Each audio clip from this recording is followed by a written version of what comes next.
கேரள செண்டை மேளம் முழங்க மஞ்சள் நீராட்டு விழா செய்யூர் தனியார் திருமண மண்டபத்தில் வெகு விமர்சையாக நடைபெற்றது.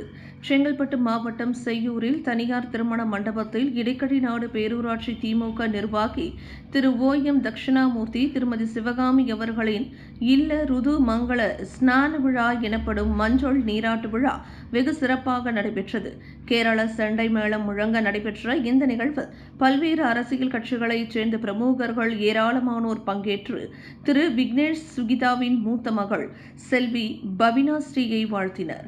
இந்த நிகழ்ச்சியில் உறவினர்கள், நண்பர்கள், அரசியல் பிரமுகர்கள் மற்றும் செங்கல்பட்டு மாவட்டம் விடுதலை சிறுத்தைகள் கட்சியின் மாவட்ட செயலாளர் திரு சு.க. ஆதவன், புரட்சி பாரதம் கட்சியின் மாவட்ட தலைவர் திரு டாக்டர் ஓ.இ. சங்கர், திமுக கட்சியின் வேளச்சேரி வட்ட செயலாளர் திரு தமிழரசன், தமிழ்நாடு காங்கிரஸ் கட்சியின் மாநில துணைக்குழு உறுப்பினர் டாக்டர் ஓ.வி. ரஞ்சித், இடைக்கழி நாடு பேரூர் கழக செயலாளர் திரு மோகன் தாஸ், திமுக துணை செயலாளர் பனையூர் எம். அருணா, இடைக்கழி நாடு பேரூர் திமுக கழக ஓதியூர் டி. செல்வம், மதுராந்தகம் அஇஅதிமுக இலக்கிய அணி தலைவர் திரு ராமசாமி, முகப்பேர் மேற்கு காங்கிரஸ் கட்சியின் தலைவர் திரு கோவிந்தராஜ், ஓதியூர் 2வது வார்டு திமுக கிளை செயலாளர் திரு செங்கேனி, செங்கல்பட்டு மாவட்ட பார் கவுன்சில் தலைவர் திரு சங்கர், இளம் வழக்கறிஞர் திரு நவீன் பிரியன் உள்ளிட்ட நிர்வாகிகள், கட்சி பிரமுகர்கள் மற்றும் தென்னிந்திய பத்திரிகையாளர் யூனியன் திருவள்ளூர் மாவட்ட அமைப்பாளர் தனசேகரன் கலந்து கொண்டு வாழ்த்துக்களை தெரிவித்தனர்.